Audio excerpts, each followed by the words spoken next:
Hey, hey, hey, you know what time it is? Woo! Get into it! Get into it! Yes! We are back! We're back with Storytime with Chris. And I just discovered something. I didn't know I could do that with my hair, like tied up in like a top knot. I didn't know I could do that now. That's so awesome. So, I might be rocking this. Plus, it keeps my hair out of my face, which I love when my bangs come down, but like, because I have a natural widow's peak, but I'm living for this. And yes, I did moisturize my hair. It's just that it's been, how long has it been? I think it's been 3 weeks since I got my hair done. I think. I have to remember that. Welcome to Storytime. I don't own the music that you're listening to in the background. And I wanted to do, typically I don't do Storytime on Fridays. I happen to be off today and I had skipped Wednesday because I was having some technical difficulties with uploading an episode for Instagram. And then I was getting flagged for a copyright issue with music. So I'm trying to be more conscientious of not making sure that my music is copyright free and not being infringed upon by anybody else, because that's the last thing I want to do is take away somebody's talent or their gift or anything like that.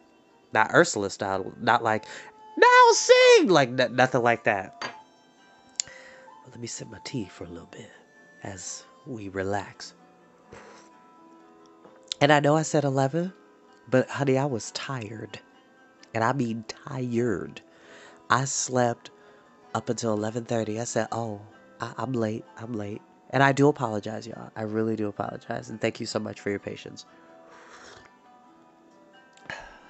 Ooh, yes. Ooh, I don't care what anybody says. Herbal tea is always the best. Plus, herbal tea doesn't have caffeine.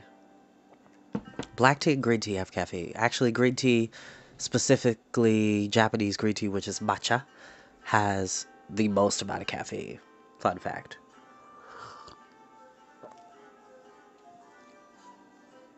Also, fun fact, did you know that Japanese green tea, there's a whole ceremony process?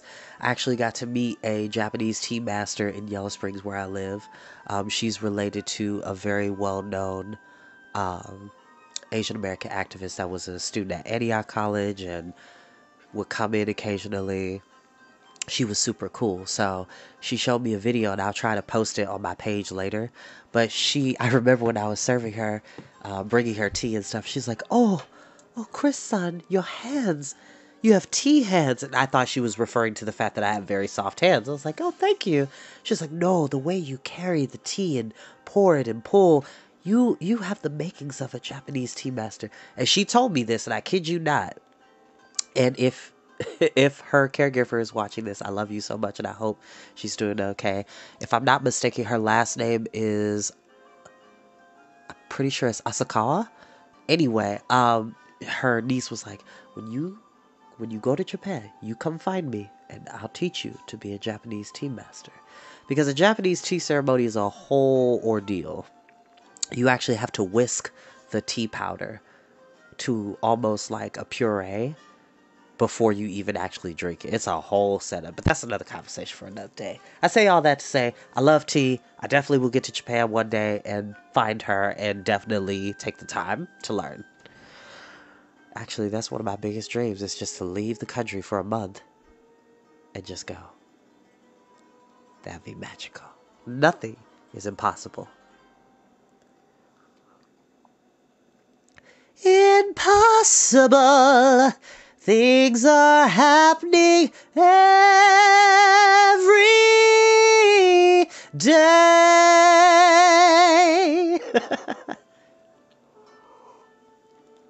Someone wants you, you know who. There is music in you. I know I messed up that lyric, but just stick with me.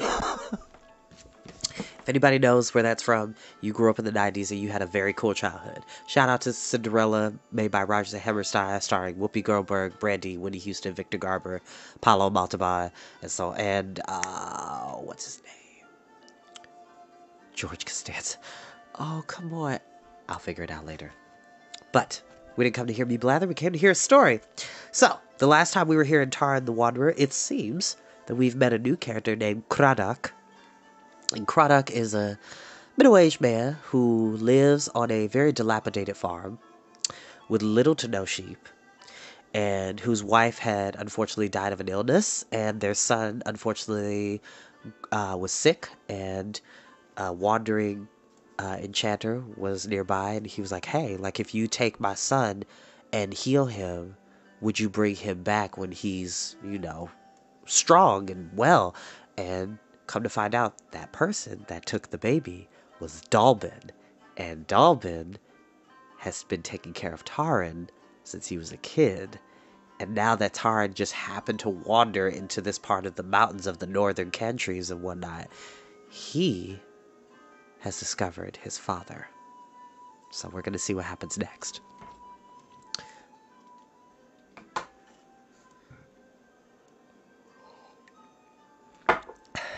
Chapter 14. The End of Summer. It was near dawn. The fire in the hearth had long since burned out. Taran rose silently. He had slept only fitfully, his head crowded with so many thoughts he could not sort one from another. Fluter's cry of astonishment, Gurgi's joyful yelps, Cradock's embrace of welcome to a son he had scarcely seen, and Taran's bewildered embrace to a father he had never known.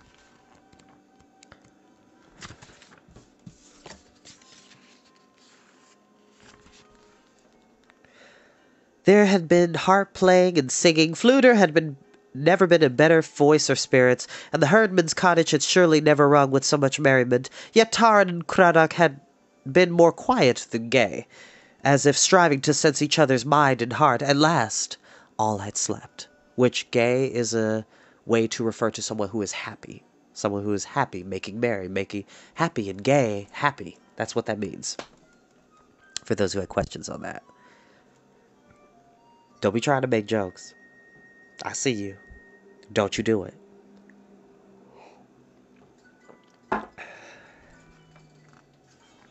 Taran stepped to the door. The sheep were silent in their fold. The mountain air was chill. Dew glistened a net of cold silver on the sparse pasture, and the stones twinkled like stars fallen to earth. Taran shivered and drew his cloak about him. He stood a while in the doorway before he sensed he was not alone. Fluter moved to join him. Couldn't sleep, eh? Fluter said cheerfully. Neither could I. Too excited. Didn't close my eyes for 3 weeks. Oh, yes, well... Ooh, excuse me. Perhaps a few more than that. Great Beelan, but it's been a day and a half. It's not everyone who finds his long-lost father sitting out in the middle of nowhere. Taran, my friend, your search has ended, and ended well. We've spared a journey to the Lake of Lunette. I don't mind telling you that I'm just as pleased. Now we must set out our plans. I say we should ride north to the Fairfolk realm, and get a hold of good old Dolly, then on to my kingdom for some feasting and revelry. And I suppose you'll want to sail to Mona and tell Eilonwy the good news. So be it! Now your quest is over. You're free as a bird. Free as the caged eagle that Morda would have made me, Taran cried. This valley will destroy Cradock if he stays alone even a little longer. His burden is too great. I honor him for trying to bear it. Indeed, I honor him for that, and nothing else. His deeds cost my mother her life, and nearly cost mine. Can any son love such a father? Yet as long as Cradock lives, I am bound to him by ties of blood, if truly his blood runs in my veins. If? Replied Fluter. He frowned and looked closely at Taran. You say if, as though you doubted? Cradock speaks truth when he says he is my father, Taran answered. It is I who do not believe him. How's that again? Asked Fluter. You know he's your father, and doubt it at the same time. Now you really baffle me. Fluter, can you not see? Taran spoke slowly and painfully. I don't believe him because I don't want to believe him. In my heart, secretly, I'd always dreamed, even as a child, that I might be of noble lineage. Fluter nodded. Yes, I take your meaning. Alas, there's no choosing one's kinsman. Now, Taran said, my dream is no more than a dream, and I must give it up. His tale rings true, answered the bard, but if there's doubt in your heart, what shall you do? Ah, that rascal Ka! If he were only here, we could send him with word to Dalbin, but I doubt he'll find us in this dreary wasteland. Wasteland, said the voice of Cradock. The herdsman stood in the doorway. Taran quickly turned, ashamed of his own words, and wondering how many of them Craddock had overheard, but if the man had been there longer than a moment, he gave no sign of it.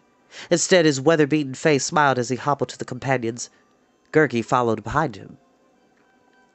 "Wasteland, you see it now," Craddock said, "but soon as fair as ever it was." He set a hand proudly on Taran's shoulder. "My son and I, we will make it so." "I had thought," Taran began slowly, "I had hoped you would return with us to Caer Dallben. Cole and Dallben will welcome you. The farm is rich and can be richer still if you help us with your labor. Here the land may be worn out past restoring." "How then?" Craddock answered, his features growing stern. "Leave my land? To be another servant?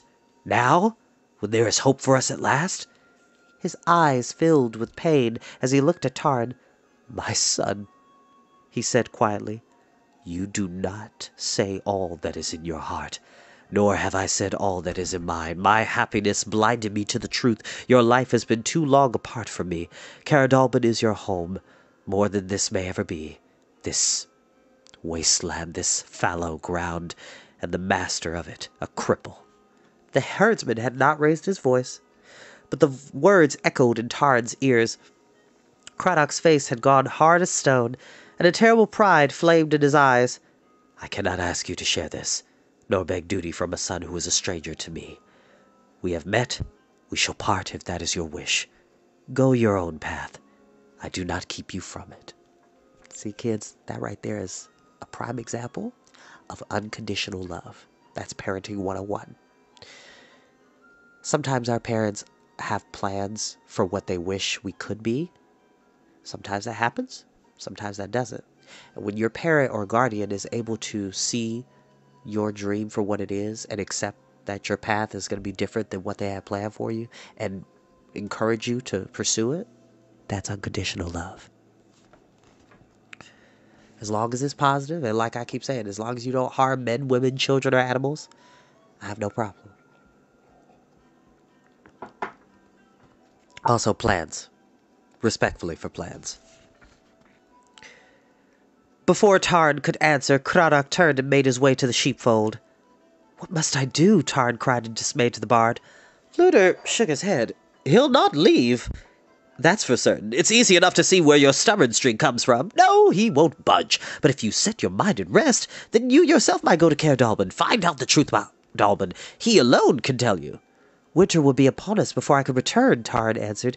He gazed at the harsh land and desolate cottage. My father is at the end of his strength. The tasks are long. They must begin now and be done before the first snowfall." He said no more for a time. Fluter waited silently. Gergie was quiet, his brow wrinkled with concern. Taran looked at the two with his heart ached. "Hear me well, my friends," he said slowly. "Fluter, if you're willing, ride to Caer Dallben. Tell that my search is ended and how this has come about. As for me, my place must be here." "Great Beeler, you mean to stay in this wilderness?" Fluter cried, "even though you doubt?" Taran nodded. "My doubts may be of my own making, one way or another. I pray you send word speedily to me. But Eilonwy must be told nothing of this, only that my quest is over, my father found." His voice faltered. "Craddock needs my help. His livelihood and his life depend on it, and I will not withhold it from him. But to have Eilonwy know I'm a herdsman's son, no," he burst out.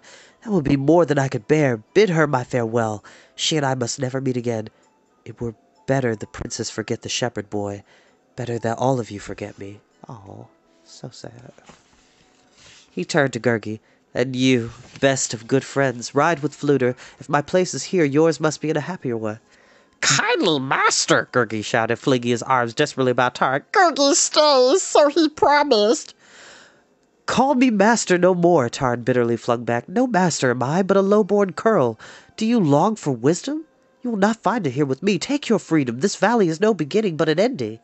"No, Gergie does not listen," shouted Gergie, clapping his hands over his ears. He threw himself flat on the ground and lay stiff as a poker. "He does not go from side of kindly master. No, not with pullings and pushings, not with naggings and draggings." "So be it," Taran said at last, seeing nothing else would sway the determined creature. When Craddock returned, Taran told him only that he and his companions would stay, and that Fluter could no longer delay his own journey. When Lion was ready to travel, Taran put his arms about the cat's mighty shoulders and pressed his cheek into her deep fur as she mewed happily. Silently, he and Fluter clasped hands, and he watched while the bard, with many a backward glance, rode slowly from the valley. Leaving Melolass and the pony tethered in the shed, Taran and Gurgi bore the saddlebags holding their few possessions into the tumble-down cottage. Taran stood a moment looking at the crumbling walls of the narrow chamber, the dead fire and broken hearthstone. From the pasture, Craddock was calling him. "And so," Taran murmured, "and so have we come home." Hold on 1 second, y'all. I need to grab a tissue. Hold on. Be right back. Hold on.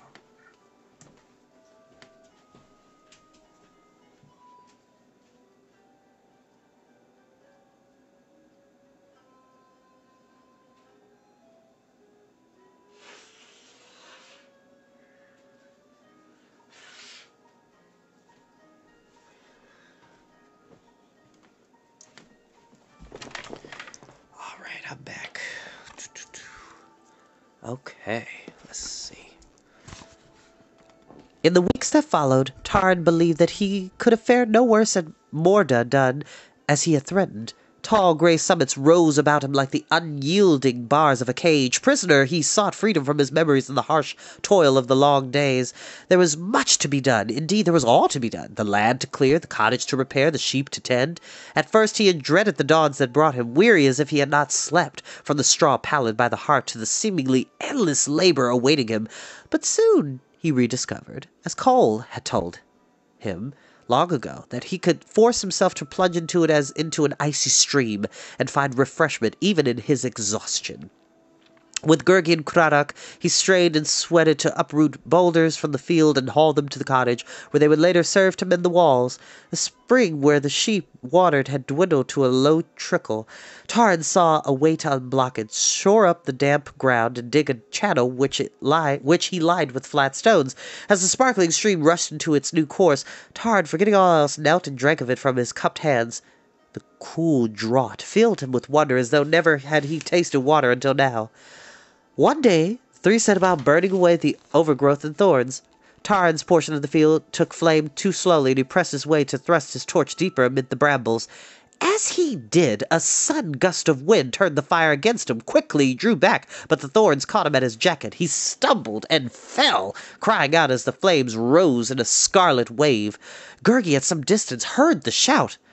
Craddock, seeing Taran's plight, swung about on his crutch, and even before Gurgi could reach him, flung himself to Taran's side. The herdsman dropped to the ground, and shielding Taran with his body, seized him by the belt and dragged him clear. Where Taran had been trapped, the flaming thorns roared and crackled. The herdsman, gasping from the effort, climbed painfully to his feet. Though Taran was unscathed, the fire had seared Craddock's brow and hands. But the herdsman grinned, clapped Taran on his shoulder, saying with rough affection, "I've not found a son only to lose him," and with no more ado went back to his work. "My thanks to you," Taran called, but in his voice there was as much bitterness as gratitude, for the man who had saved his life was the same man who had broken it.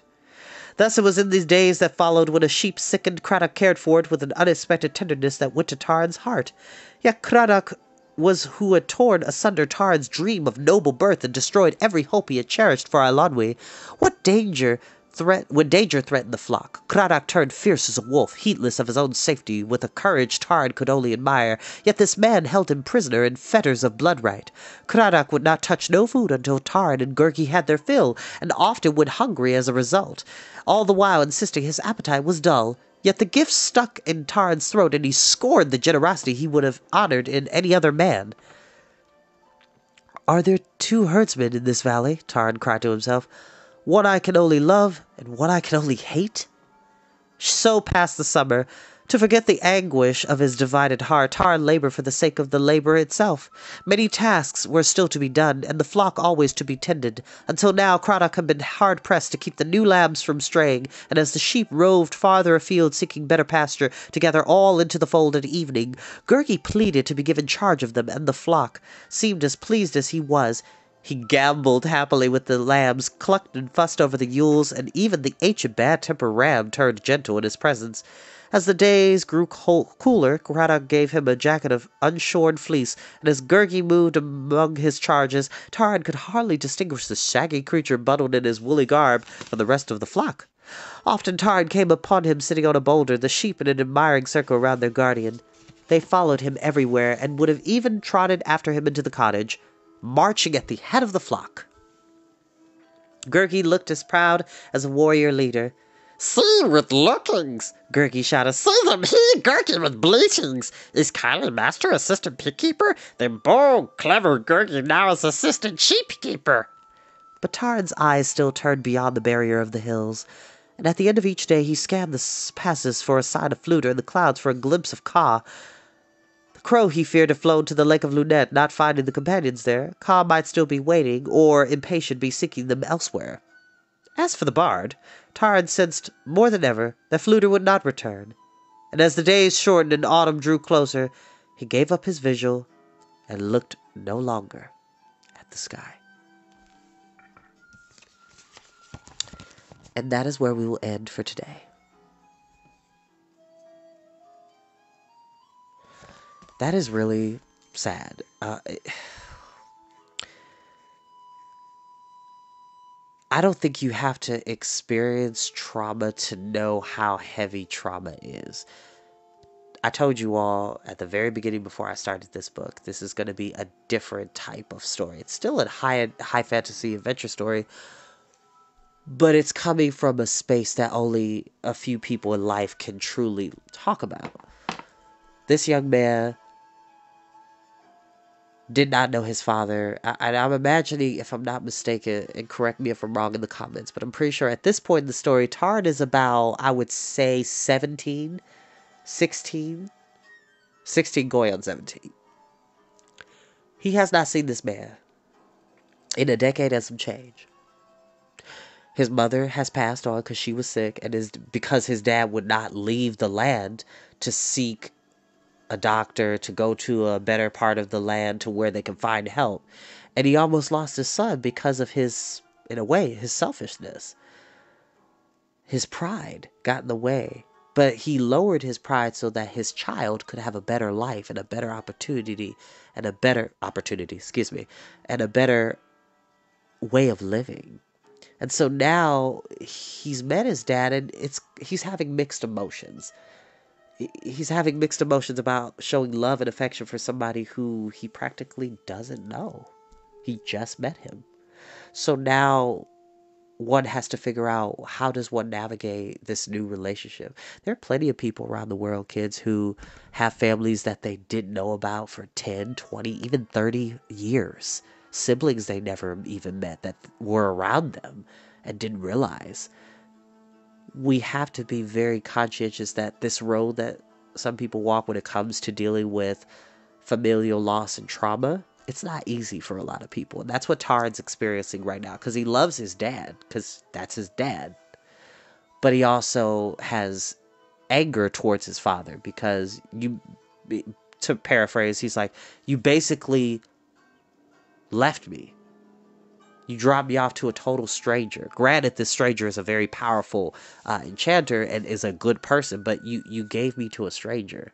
And you could have left, but you didn't want to, because you wanted to keep your land, because it was that important to you. And there's a bitterness in that. And what we have to do is address the histories and traumas that we do experience, but try to push them in a more positive way. You could be unsatisfied with a truth that you found out. You could be very much taken aback by some news you heard. But rather than let it bury you in sadness and depression, allow it to open your mind to be like, you know what, I may have missed 16, 17 years of my life with you, but let's start now. There is no other time than the present. There is no other time than the present. I myself know about what it's like to find a truth that I didn't know for a long time. But I never let it put me down. I always look at it from a positive, optimistic perspective. That's all we can do. And now, I will bid you all a good afternoon. I'll see you later. Bye bye.